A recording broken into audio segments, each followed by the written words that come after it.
Hey, good Tuesday morning, everybody. Welcome to the Exterior Home Solutions Volquest podcast. I'm Eric Kane alongside Rob Lewis and Brent Hubbs. 865-524-5888. That is the phone number for the presenting sponsor of the show, Exterior Home Solutions. You get a free estimate by dialing 865-524-5888. Check them out online at exteriorhomesolutions.com. A lot going on right now. Recruiting's happening. Plenty of updates over the website from Austin and Matt. We got basketball heading towards the SEC tournament, and then, of course, the NCAA tournament. Football spring practice has begun. Baseball's ongoing. No better place than to stay down into all of it than over on the General's Quarters at volquest.com. We'll talk football in the back half of the show. Let's start off, Rob, by talking a little hoops. Tennessee finishes the regular season with a win over South Carolina. Get to the double bye to Friday in the SEC tournament, the 4 seed. What does Tennessee need to accomplish this weekend in the SEC tournament before the one that actually matters, and that's the NCAA tournament? I mean, you never know. I mean, it seems, we always talk about it every spring, or at least since Tennessee's been relevant in basketball, we talk about it. Does it matter? Does it not? A couple of years ago when they won the whole thing in Tampa, it didn't seem like it mattered. It didn't seem like it bumped them up. Did it hurt them last year when they lost, early? I don't know. I think the difference this year, and we've talked about it, is just your resume, you're not competing against somebody from the Mountain West or the Big 12. People you're fighting for seeding with, and not just Tennessee, are often teams that you might play in Nashville. So I have to think it's got to matter a little bit. So I mean, I think Tennessee has to probably win a couple if they're going to get a 1 seed, just because the margin is so thin. I mean, how strong Florida closed with the wins they had at the end. So does beating Auburn on Saturday put Tennessee back over the hump? I don't know, but with the way the SEC teams are bunched, and Hubbard, do you not think that since you're head to head with so many teams you might see or play, that has to matter this year, if never before? Well, I think it has to matter because, look, I think we all agree Auburn and Duke are number 1 seeds, right? I mean, if Auburn gets bounced on Friday, they're still a number 1 seed. Yeah, I think so. Okay, I would agree with that. Duke's going to be a number 1 seed because, by the way, that stat that was put out over the weekend about basically the ACC didn't play a ranked opponent against each other the entire league, the entire season, or whatever that stat was on Twitter, Rob, was one of the craziest stats that I've ever seen. Insane, in basketball. I mean, it was just nutso, just about how weak that competition has been in that league. So anyway, I think Auburn and Duke are set. Feels like Houston's probably got a leg up on everybody else, so you got 1 spot left. And Rob, right now it feels like it's 3 SEC teams vying for that 1 spot, with Florida having the leg up on the competition. So yeah, I think because of that, this tournament has to carry more weight from a national seeding standpoint, because if the 4th seed's an unknown or is up for debate, and the 3 candidates for that spot are all in the same league, then that conference tournament's going to have to carry more weight than it is carried in years past. Here's what I wonder about the conference tournament. Let's take the quest for the number 1 seed out of the equation. How much does the conference tournament affect whether you're the first number 2 seed, the 4th number 2 seed, or where does that factor in? Because as we know, Rob, that can be a big part of matchups in the tournament. Do you want to be, how much more advantageous is it if you're the 5th seed basically of the tournament, and you're the number 1 overall 2 seed, or you're the number 2 overall 2 seed as opposed to the 4th 2 seed? Is that really going to factor into tournament play or not? That conference tournament play, I don't know. I just think the SEC is so loaded, and I just think that they have to be judged against each other. I could be wrong, but and not to belabor the point, but to what you're saying, Hubbard, about matchups and whether you're the 5th seed, overall seed, or 6th. I'll tell you what would be huge for Tennessee, man. The difference of being in the Midwest, even if you're a 2, the difference of being in the Midwest as opposed to the West, Indianapolis versus San Francisco, enormous. Because Tennessee would put people in Indianapolis. They have put people in Indianapolis, and they would definitely do that again. San Fran, that would be tough. Yeah, it's a long haul, and so we'll see. Again, I do think, Eric, that in years past, I would tell you the conference tournament doesn't mean a whole lot. But because of where this SEC league is and what's on the line with so many SEC teams as viable candidates for what's on the line, I think listen, if you don't think Nashville's important, is game day not going to be there, Rob? I think ESPN. I don't think this is an SEC network tournament anymore. I think this is an ESPN tournament. I think there's going to be more coverage of this tournament than what we've seen in the past from a national media standpoint, which tells me this tournament's going to carry more weight than it's carried. Well, and because of what you're just talking about with the ACC, I mean, why would ESPN go? Why would that be your showpiece? I mean, how much Duke, coverage can you give? Right.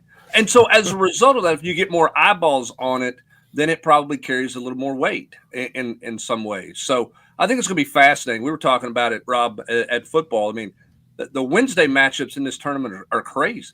Incredible. I mean, from, 10, 12 years ago where it was you might not have 20 people in the building outside of friends and family. Now you've got. And then Kentucky fans. Yeah. And now you've got games that matter for, who's going to get in, maybe get a bid. I mean, an Oklahoma-Georgia game on Wednesday night at 9:30 Eastern time is two teams, I think Georgia's in, I would believe. I mean, the way they've closed. But, I mean, those are two teams that are, in every last four in, last four out conversation. And that's the nightcap. That's the Mike Strange Invitational game there. You look at the way the bracket lays out in the SEC tournament. Obviously, if you win on Friday, you're more than likely going to face Auburn on Saturday. But Tennessee would await the winner of Texas A&M and/or Texas or Vanderbilt. Tennessee's played Vanderbilt a couple of times. Tennessee's played A&M and beat A&M already this season. Rob, you look at the top half of that bracket. Tigers on Saturday most likely, but still a lot of familiarity there. Yeah, I mean, and tough. I mean, whoever Tennessee plays there. I mean, Vandy, beat them obviously in Nashville and had them on the ropes in the first half here. I mean, Texas A&M, that was was that the first game at Tennessee? No, that was the second game they lost, and they kind of spiraled there at the end of the season. But top 10 showdown at the time. Yeah. Yeah. I mean, and that was a back and forth game, until deep in the second half, when Tennessee kind of took control of it. But yeah, I mean, Tennessee could lose on Friday and there would be no shame in that. I mean, that probably would knock them out of the 1 seed conversation, I would think, given that we're splitting hairs at this point. But I mean, they could lose to Texas A&M. I don't think Texas can get there. I'm not a big fan of the Longhorns, but Texas A&M or Vanderbilt. If you're Tennessee and you lost on Friday, that's a no shame, loss. And frankly, Rick Barnes would never say it. I don't think that would be the worst thing in the world, personally. Rob, big picture stuff now. I mean, of course, Tennessee's going to be, playing in the SEC tournament. The Selection Sunday's coming up, and then, of course, the NCAA tournament. We'll see how far this ride can go. But it was senior day after the game. Rick Barnes wanted the seniors to, take the microphone, acknowledge the fans if they wanted to. There was a larger number than normal, but, emotional at times, specifically for Barnes, Ziegler, but your overall takeaway of the vibes in the moment there for all the fans that stuck around and showed their appreciation for these guys. And I loved it. I mean, I was really happy, the Tennessee fans did. I'm not really surprised, but, growing up here and being around it all my life, but, just happy that Tennessee fans, did that. Kind of a little bit of a gamble on Coach Barnes' part. I mean, you say maybe not. South Carolina's 2-15 coming in here in the league, but man, if you lose that one, you are Rob, the gamble was a couple of years ago when they did Duke and Coach K's final ride after the Carolina game. Like, true. Why would you want to do the ceremony after the game? That makes no sense, and they lost. So, but it worked out great. I mean, I give Coach Barnes credit because of how he feels about Jemai and Zakai. And how Coach Barnes knows those two kids, feel about the fan base. I mean, there's some reciprocity going on there, and he wanted to give them that opportunity. He didn't want to give it short shrift. And man, I thought it was a really neat thing. I wonder how many other coaches will look at that and take that gamble. But it was special, and I think folks around the country that care about college basketball saw that and probably took note. And that wouldn't happen in a lot of places. I mean, I don't know what the number was. But I would guess it was pretty close to still halfway full. At least 8,000 stayed, and not a lot of places would do that. One other note on basketball: Kate Phillips, phenomenal career high 13 points the other day. I know he had like 4 lob dunks and missed the 5th one, but Rob, again, I noticed this early on in the season in those games in November. Like, it just feels like every time he enters the game, he gives you something. He's playing hard, and he really has helped Tennessee out the last couple of weeks, and when you need to heading into March. He's a spark plug, man, and just he's the kind of guy you see. I think you might be precipitous to point him out because any team that makes noise in March has a guy like that is gritty, scrappy, that comes makes plays. Maybe has one game where he has to play 25 minutes and he has a big night, but yeah, Cade was huge, 15 points in that game, and dude, I wouldn't have guessed that he was going to score 15 points, but I would have bet you a lot of money that Cade was going to play well because Coach just threw him under the. I don't know about throwing him under the bus after the Ole Miss game, but was pretty up front about Coach, why did Cade only play 6 minutes? Because Cade was not locked in and was not ready to play. Point blank, just didn't dance around. If he told me that, or anybody in the media that, he told Cade that 27 times and loudly. So I'm not surprised. And know the kind of kid Cade is. Hard-nosed, hard worker, fighter. Not surprised he bounced back and played well because I bet he was embarrassed at Ole Miss. And not that he had a hand in the loss, but the way he takes ownership of things, I'm sure that he feels like if he maybe had been locked in and given him more than 6 minutes, things might have gone differently. But yeah, he was big and needed to be with the foul trouble Tennessee was in. I think Felix only played 17 minutes and seemed like every time Rick would roll the dice and put him back in, he would pick up another one. So yeah, I don't think Tennessee was going to lose that game necessarily anyway, but Cade definitely seized the opportunity. Rob, here's my question about this team as they move into tournament play. How do they get more consistent 40 minutes out of Chaz Lanier and Zakai Ziegler? Because to me, you can't advance with a guy who scores 18 in one half and 3 in the other, or a guy who scores 1 point in 40 minutes and battles foul trouble. I just think those two guys are so vital to what Tennessee has to have in order to successfully get through weekends. How do they avoid the really good for a half, really average for a half Chaz, and how do they get Ziegler more consistent for 40 minutes? I don't know the answer to that question. If I did, I want some of their NIL money. But I think your point's completely valid. They might mess around and win a game or two in the opening weekend, but they're not winning a Sweet 16 game if Chaz scores 3 points in the second half. Maybe I'm wrong. Maybe they hold somebody to 45 points and do that. But I think your best player, your best offensive player, has got to show up and carry your team. Like we saw, don't want to compare Chaz to Dalton, but when Tennessee needed it last year, Dalton would do that time and time again. Even in the Elite Eight, whatever it was, 37 wasn't enough, but he showed up, and teams weren't able to take him out. And to some degree or another, teams have been able to with Chaz. And part of it's he's just a different kind of player, but he's got to work at it, man. And if you would have seen Coach Barnes on him last Friday in practice it's almost like you would ask Coach Barnes that question, like, Coach, how can you keep Chaz from having those hazards where he scores 3 points? And he would have said, Brent, I don't know, but I'm going to stay on it for 2 hours all day in practice to move without the basketball and to cut back door. You would have never known the guy was averaging 20 points a game or whatever. So the head coach feels it. He's coaching. Chaz is his best offensive player, but he knows that he can't have those nights like he had. Just South Carolina there. Was it 3 points over in the second half? And then South Carolina, 3 points in the second half against Ole Miss. Yeah, I'm sorry, Ole Miss.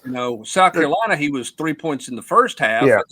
No, I meant the Ole Miss game. I just but the point is, he had a half at Ole Miss where he was good. First half against Alabama, he was good. Second half, he wasn't very good. First half against South Carolina, not very good. Second half, he was excellent. It's got to be more than 20. Yeah, in a Sweet 16 game, it does. And yeah. I think moving without the ball. I say that's kind of a catch-all phrase, and I don't pretend to watch Chaz for 40 minutes or not. But I do know, it seems when he's working really hard away from the basketball, you can kind of tell. And I think, everything.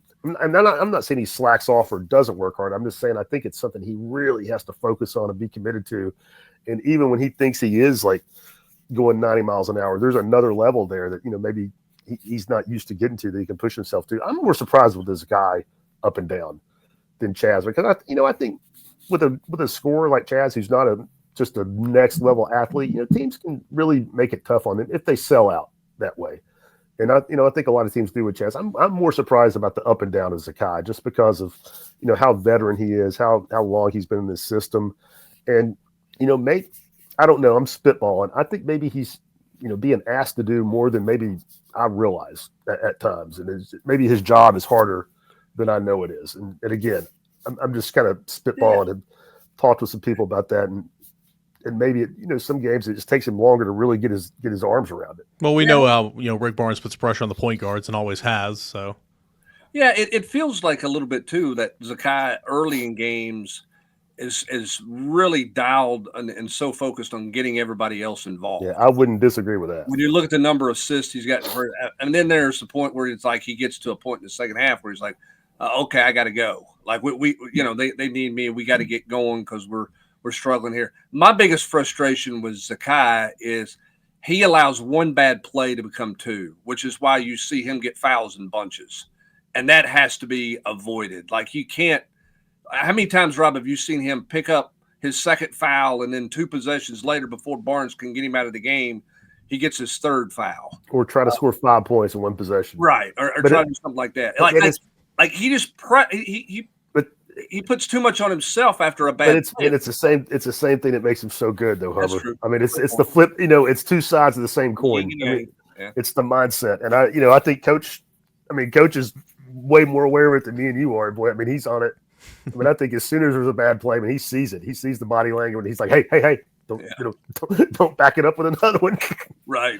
But yeah, that's part of it, man. And there's a ton on it. I mean, you talk about veteran guards in March. I mean, I don't pretend to know the ins and outs of every other team out there, but I bet there aren't many players going into March carrying a bigger burden than Zakai is for his team.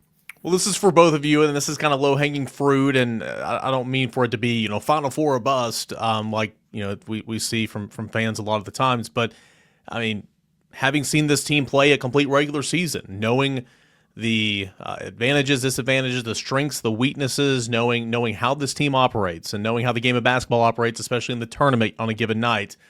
Rob, does this team have the ingredients to accomplish what it wants to accomplish, and that being going farther in the tournament than it ever has and having a chance to be the last team standing? Knowing, again, the matchup and how you are that night. I mean, I totally think they can make the Final Four. I mean, I wouldn't predict that or bet $50 on it. But, I mean, having, watched really, the last few years, since Tennessee's been in the thick of it, a team that matters. And, it could happen. I'm not predicting. But last year, man, if they don't catch Purdue, I mean, how many other teams could they have beaten that were in the elite, that were in the Sweet 16 and they catch Purdue?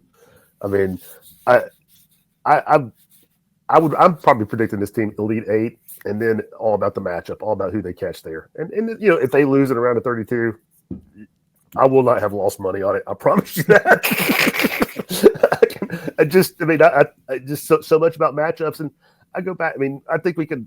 Auburn is either the best or second best team in the country, and Tennessee was in their building with 7 dudes. Didn't play a great game and had them beat.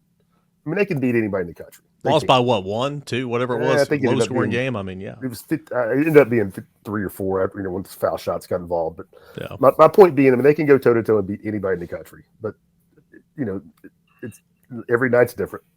Yeah, I think with this team, my biggest concern with them is letting someone. Is getting upset, not necessarily them losing to a good team. I think this team plays a little bit to their level of competition. And Hubbard, I think that's a great. I don't want to step on your point, but I can see if it's like a 1 versus 2 seed matchup, I think they'll show up and play as good as they can. To that point, Brent, I feel like it has for years. This is not just a this year thing, in my opinion. I think they played to the level of their competition the last couple of years. Well, I think defensively for bigger games, they get locked in really, really well. I think for some other games that there are times where they're not as locked in defensively or they're not on edge or whatever his coach likes to say. And maybe they just don't see it as the same deal, right? Like, and you knew they were going to play well against Alabama, right, Rob? I mean, like you knew that one was going to happen. You knew they were going to have something for Auburn. Now, would it be enough? I don't know, but you knew they were going to be completely dialed in and locked in for that one. Then there's a couple other times where I don't think they've quite been there the way they needed to. And some of it's the other opponent, some of it is a matchup, and some of it is they just don't have their defensive edge. And that's the only thing that concerns me. I think the deeper they can get into the tournament, the better off, the better they're going to be defensively. I worry about them on the second game of the first weekend against a team that everybody's going to say, well, Tennessee's winning that one. Right. I mean, that's the game that scares. I guess it was Texas last year, Bob or Rob. Texas last year, Michigan a couple of years before that. I mean, just Michigan did get him. Texas almost got him. Yeah, where you're like, hey, and then they get through that weekend, and then all of a sudden they're taking on Creighton. Creighton can do all sorts of stuff, and they absolutely were terrific defensively against Creighton, and so that's my only concern is they cannot have that sort of we're not on edge. Because maybe we've looked at the number on the seeding that we're playing versus just doing what we do night in and night out. Yeah, very, very rarely will you see them do what they did at Florida this year, where there's no show in a big game. Yep. I mean, they might lose. I mean, obviously, but Not very that. rarely will they just just get blowed out like that on a big stage. Arguably the most exciting time of the year. The madness is about to begin. Arguably, the madness has already begun with Jemima Ashak, heaved there to beat Alabama last week. But no better place to get in on all that action than right here at Volquest.com and on the Journal's Quarters. Tennessee heading to the SEC tournament, double bye, Friday afternoon, game 1. If you win that one, are probably going to play Auburn, the top seed on Saturday afternoon. And then, of course, the NCAA tournament the following weekend with Selection Sunday coming up on Sunday. We will talk Tennessee and spring practice. Who has stood out to begin the spring practice over the first couple of days? That and so much more on the Volquest podcast. But first, let's get a word from our friends over at Exterior Home Solutions. Hey, Sterling, man, come on. We got a roof to replace. Let's go, baby. It's Go! game time. Let's go. Hey, Sterl, you ready to go to the top?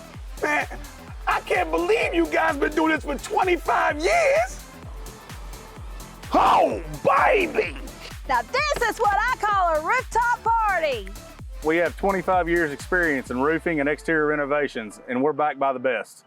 Are you ready to get your rooftop party started? Give us a call, 865-524-5888. Exterior Home Solutions, presenting sponsor of the show. They've been East Tennessee's #1 choice for roofing, siding, garage.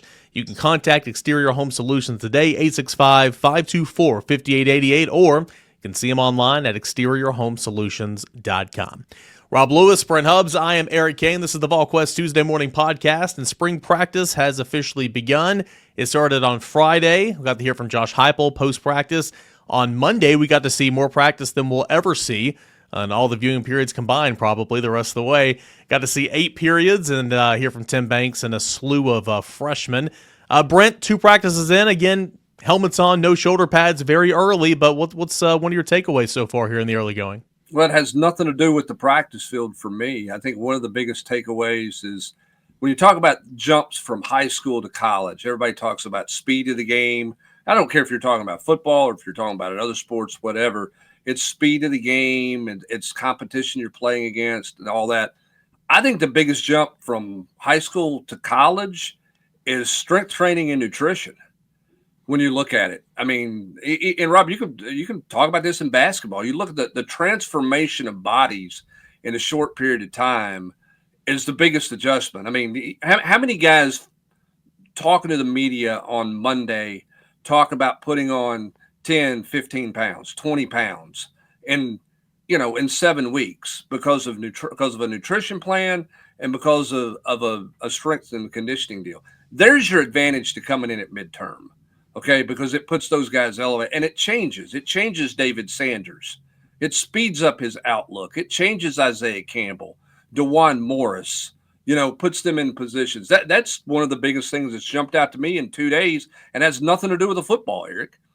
No, it's a great point. And again, it goes back to probably my favorite quote from Monday with Tim Banks saying, like, hey, we got a lot of young guys, a lot of changeover, but they look the way we want them to look. They look good, essentially, kind of going back to that strength and conditioning. They've been putting in the work off the field, and I think that's a great point. And not only that, but also it's, how many of those guys mentioned on Monday, like, hey, got to set that alarm for 5:45, got to get up, got to wake the body up, got to, it's a new schedule. We didn't do this in high school, and just trying to not only get adjusted to the speed of the game, to learn a new playbook and all that, but it's just literally getting in the routine of being a college athlete. I think that's a really, really good point in terms of, something that stood out, at least for me as well, over the first 2 days. Yeah, I mean, I think, in the sport of football, Rob, I think anybody who has the opportunity to be a midtermer, which is about everybody in the country now, you're missing out on the I mean, I'm not one for, hey, skip high school. Like, that's a great thing.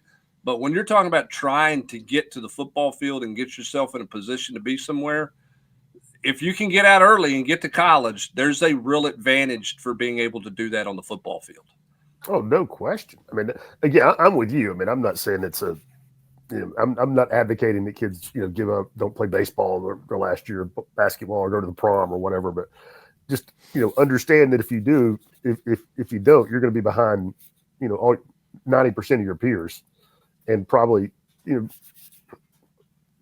not going to be impossible for a kid to not play as a freshman. That's a blanket statement you can't make, but man, you better be a heck of an athlete. You better be somebody special. If you're not going to come in at midterm and think you're going to, get on the field, huge advantage. Brent, Rob, both help me out here. This was 2019.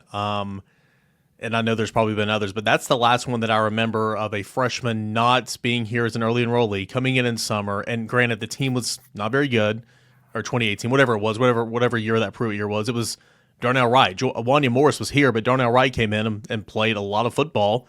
But that just doesn't really happen. Well, and also, that was a bad team. He also was the 10th pick of the draft. Yeah, I know. I mean, it takes a different kind of dude. I know. It's just... Yeah, it's another good point. Yeah, I mean, that dude went on to be a top 10 pick in the NFL draft. So it just doesn't happen, which is kind of going back to the point. If you can be here, and, they're pretty lenient on prom. You can go miss maybe half a practice to go to your prom, but you don't want to miss these 15 practices because I think they're huge. Well, I think it's the months outside of the 15 practices. I don't think David Sanders is putting on the right 20 pounds if he's in Charlotte, North Carolina right now, instead of being in Tennessee for the last 7 weeks. I don't think DeJuan Morris is gone from 160 pounds to 174 or whatever he is now if he's in Nashville. And that's no offense to any of them. It's just it doesn't have the science that it has at this level.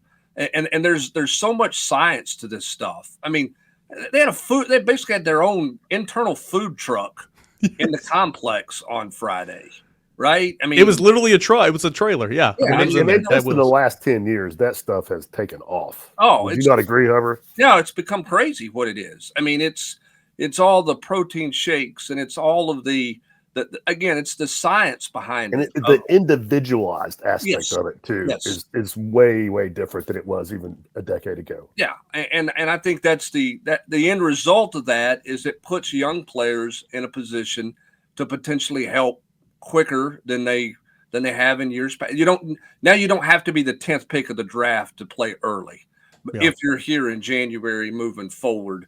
And I think in some ways the game's going to get younger because of the portal and NIL money that's involved in bringing guys in. So, I mean, that's a big thing that stood out to me. Now, when you get to the field, Eric, and what you see, we talked about it earlier. Listen, I'm bullish on Deshaun Bishop. I've been there for the last month and a half. I'm going to stay with that. No pads, so I understand all that. But I think his vision, I think, his ability to stick his foot in the ground and cut and go, I like where Deshaun Bishop is. And I think he's a little bit undervalued by a lot of Tennessee fans because he's a, quote, former walk-on, and he played in Knox County school system at Carnes High School. So he wasn't the 4-star from the state of Georgia and all that. I think the guy's a good football player. And nothing I saw on Friday or Monday suggested that he's gone anywhere other than up in his football ability if he can stay healthy. I like what he did. I liked everything Mike Matthews showed. I think it's got to translate. I think it's got to go to the field when they can get physical with you. How do you handle all of that? But, I mean, contested catches, I think he's really, terrific there. And then defensively, they got a lot of pretty bodies up front. I want to see what those guys look like when they put on pads. I want to see where Weathersby is in pads. I want to see where Tyree West, what's the next step for him? I want to see where Isaiah Campbell is, because Isaiah Campbell, out Nathan of pads, woo. Robinson. Yeah, I want to see what those guys look like when you get into pads. So it's a little bit unfair to pass judgment on anything in the line of scrimmage just yet, other than what their bodies look like, because they haven't put on pads, right? I mean, it's one thing for David Sanders to kick step and block a guy versus getting bull rushed with somebody in full gear, and those days are coming. So we'll see what that looks like. But I think there's some things certainly to be positive about just in the eyeball test of the first couple of days. I mean, I like this running back room, and I understand what you just lost. Phenomenal player,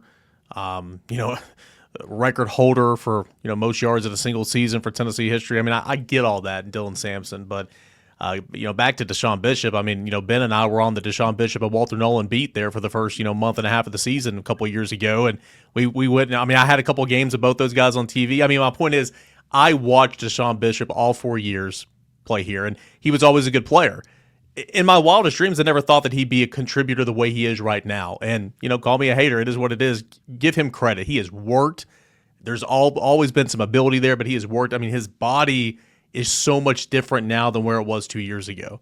He looks like an SEC running back right now, and I think that's awesome for him. But not only him, I think Peyton Lewis, such a high upside. And, Rob, maybe it's the 33 on that jersey, old school running back number, but Star Thomas in that 33 jersey looks good too.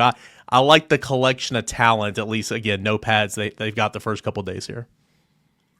Yeah, Dylan, obviously you can't say enough about Dylan, but I don't think they're bereft of talent, and I'm not anointing him, and I'm not just because he was a 4-star Hummer, to be clear, but I think Peyton Lewis is a guy that looks like you want him to look, as as Tim Banks would say. Yeah. I'd be interested to see what he can do this year. Yeah, I think his next step in growth and development is going to be terrific. I'm with you guys. I like that entire room. I'm fascinated to see where Star Thomas kind of factors in once he learns some things. But overall, I like that room. I think I'm as uncertain about the receiver room as I thought it would be through 2 days. Now, who knows what that looks like 3 weeks from now? It's 2 days, so you're not passing any judgment test on any of that. I mean, I like the way Travis Smith looks. He's clearly fully confident in what he can do. I like Mike Matthews, but I want to see, what does that group look like when it gets really physical, and they really get after each other. And, this is going to be, I think for this football team, all the judgment on this team is going to be about development. How much better are they the back half of September compared to the start of the month? How much better are they the second half of the year than they are the first half of the year? Because I think they're going to play a lot of young parts, and there's going to be a lot of young pieces in play there. And so what does some of that stuff look like? Receiver, what do they look like in the secondary? What do they look like at linebacker with some of the youth there? You're obviously going to turn it over a little bit up front with your defensive front. Your offensive line is going to look dramatically different. So how much do they grow and get better will be, I think, a true judgment on what this team looks like and what their ultimate potential ends up being when it's all said and done. Yeah, I'm a huge storyline coming into spring, obviously, was the defensive backfield, the depth and all that. And I think it might have been Jason Swain that said this on one of his shows a couple of weeks ago. You have a lot of inexperience at wide receiver, and now you've got some inexperience in the defensive backfield. So it's kind of like you don't like all those young offensive linemen. They kind of got baptism by fire last spring because they were going up against grown men on the defensive front. It's not necessarily like that with the wide receiver to DB battle this year. I mean, there's still players, but nonetheless, I was tracking, who's behind Boo at Star. That's Dylan Lewis. For pretty much the entire day on Monday, and Marcus Gorey got a little bit of reps there from corner, slid over with the third team to Star. You had Caleb Beasley that, unless I missed something, Brent, I mean, I didn't see him at corner at all on Monday, which, again, shocks me when you're trying to find depth at corner, but he's been playing some safety. Just kind of who's playing where, who's stepping up, and they're cross-shedding a little bit back there. The defensive backfield is something I watched a lot on Monday, and there's a lot of new interesting pieces there, and I'm excited to see kind of how they evolve from practice 2 to, the orange and white game. Yeah, and I think the other big question, Rob, when you look at this team overall, is where does your leadership emerge from, and who are your leaders, particularly on the offensive side of the ball? Who we've talked about it. It better be Nico, right? Yep. It has to be Nico when you look around. I mean, it's hard to look at that receiver room and say, "Boy, they got a leader emerging in that group." Right? And I mean, it's hard to look at that offensive line group and go, okay, they got. I mean, are we going to ask Sam Pendleton or Wendell Moy to be a leader? You know, I mean, is your center who's going to be a first-time player a leader? I mean, we're going to ask David Sanders, hey, you got to lead that group. I don't think any of us feel like that's kind of Lance Hurd's cup of tea at this point in time. So, who on that team, and I think you heard Josh Heupel talk about this on Friday, and sort of the next step for Nico, it's how do you make everybody around you play to a level of expectation that is a different standard? And it can't just be you rah-rah or talk like it has to become a natural deal. And Rob, that's where I wonder about this team for their growth and development. Who leads? Who is going to be the bell cow leader, particularly on the offensive side of the ball? And I think Nico's got that in him, but man, he's not a. I mean, I don't know. I mean, I don't think that he's a jerk a receiver's face mask kind of guy. But I mean, I definitely think he's certainly the comfortable with wearing that mantle. I believe, but he's also he's kind of California cool and quiet spoken that it's not an obvious alpha male situation, I guess is what I'm saying. Miles Kitselman is not an obvious choice in that position as well. You'd like for him to kind of step up, but I mean, I wouldn't say that's necessarily his cup of tea. What about a guy like Ethan Davis? I mean, I think people look at Nico that way. I'm not saying that at all, right? Remotely. Yeah, and again, I mean, I think Kitselman's trying to lead. I think he's doing some leadership things. Is tied in the most leadership play. I don't know. I mean, I think it has to come organically. And I think that when you're sitting here talking about sort of punch lists for spring, okay, you're looking for a center, you're looking for this, you're also looking for the leaders. Yeah. Who's going to become who tried to become a leader back in January and February? Who's taking another step to that this month, and who takes that reins, throughout the rest of spring and summer? I don't know. I think that's an interesting question because you knew a year ago Cooper was your offensive line leader. Brew was your receiver leader. Dylan Sampson was your running back leader. And Nico didn't have to be real vocal about anything. He could go over and have a kind of a one-on-one calm conversation about whatever. Who's the guy now who, I feel like Nico's got to lead the receivers as much as he's got to lead anybody on the offensive side. Is he ready to take, and is he taking that next step to do that? I think that's an interesting – you're not going to get that answer the next 13 practices. I think the question when we get to August is where is the leadership of this football team, particularly on offense? Yeah, and you don't have to worry about that on defense because you go at every single level and you can say, well, there's a leader, there's a leader, there's a leader, there's a leader. I mean, there's 2 linebackers that can lead. There's several defensive linemen. There's at least one in the secondary that I'm thinking of right now. I mean, it's more of an offensive question for sure. They're going to practice 2 more times this week, all right, and then they're off for spring break. And I understand that no questions are going to be answered after 4 practices, but this time next week or by the time they get back from spring break, what do you want to hear as a development for this team? What do you hope is a development? Like for me, like I want to hear that William Satterwhite is trying, hadn't locked down the job yet, but he's taking control of the center position and saying, okay, well, I'm the best one for the job right now, freeing up Pendleton to stay over at guard and not waste reps. He didn't have many reps at center, but he did get some reps at Monday at center. I want to hear William Satterwhite continuing to grow and try to grasp that center position for Tennessee. Yeah, I mean, I think for me, I'm fascinated to see the Boo Carter experience and how much it grows and what it becomes offensively. He clearly – I don't think that was a window showing for the media to watch on Monday because he worked on offense on Friday as well. So he's worked there every day. How much do they continue to push there? What can he potentially become offensively or not? I think that's certainly an interesting thing to keep an eye on. And then I think the other thing for me is where are they a defensive tackle behind with Hobbs being limited? Where are they at with behind Moy and Eason? Who is tackles 4 and 5? last year's fifth tackle was Elijah Simmons, who was at the NFL Combine last week. It's a pretty good luxury to have. They're not going to be there, but I mean, can Nathan Robinson be a guy who plays 20, 25 snaps a game for you? Can he become that guy? And then obviously depth in the secondary. Do you feel any better about that? But those are some things I'm fascinated by. Rob, I'm really curious about the Boo Carter stuff and how much two-way player is that really going to emerge and really be, because they're clearly working it right now. Probably even a little more than I thought they would to start spring practice. But I also thought it was funny. Tim Banks on Monday said, Boo understands he came here to play DB. As we're sitting here, Pod and I just got done, writing a little something about that for our defensive notebook today, and it just come across that quote. And yeah, it was maybe the second sentence out of his mouth. Who understands he's a defensive back? But I do wonder. I mean, golly, you don't have to be a rocket scientist to have seen enough already to wonder what he could do if he just got 2-4 touches a game on offense. I mean, that could be impactful.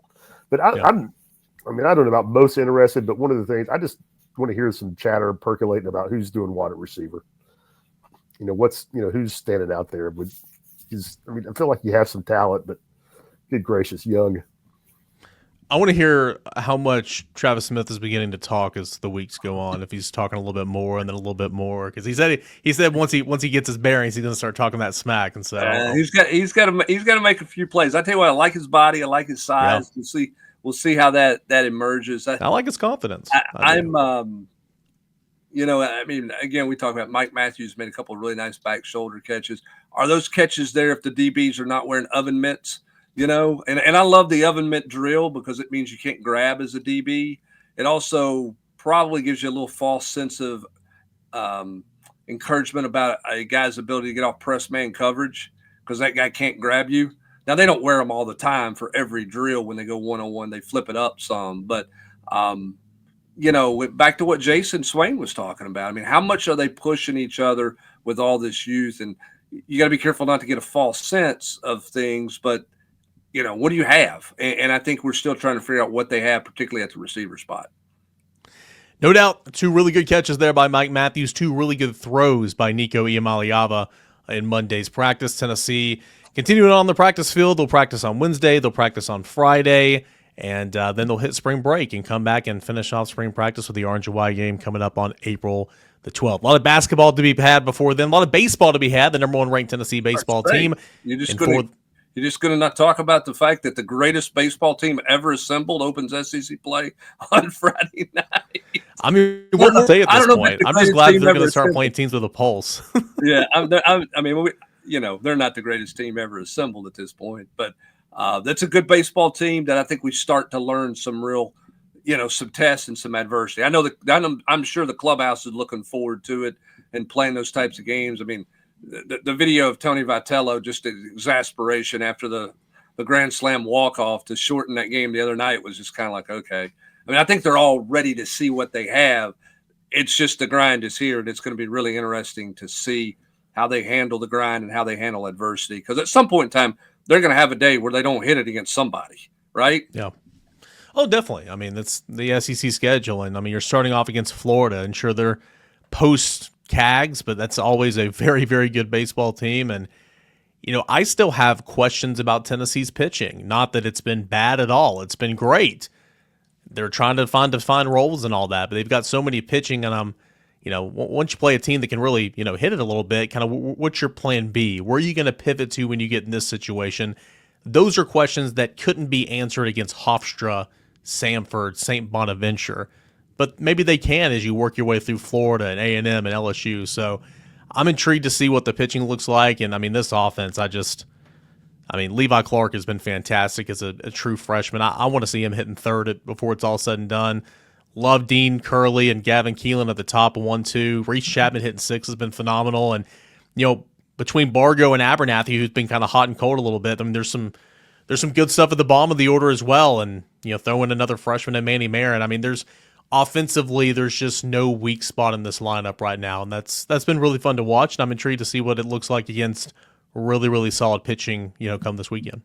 Yep, should be fun. And we'll see what they do, and we'll see who knows what other storylines will develop among this baseball team I mean, there was a no-hitter last Friday, so who knows what you're going to get when you go to the ballpark. That's exactly right. Could be anything, certainly, with this team. Should be fun, and looking forward to getting it started with conference play.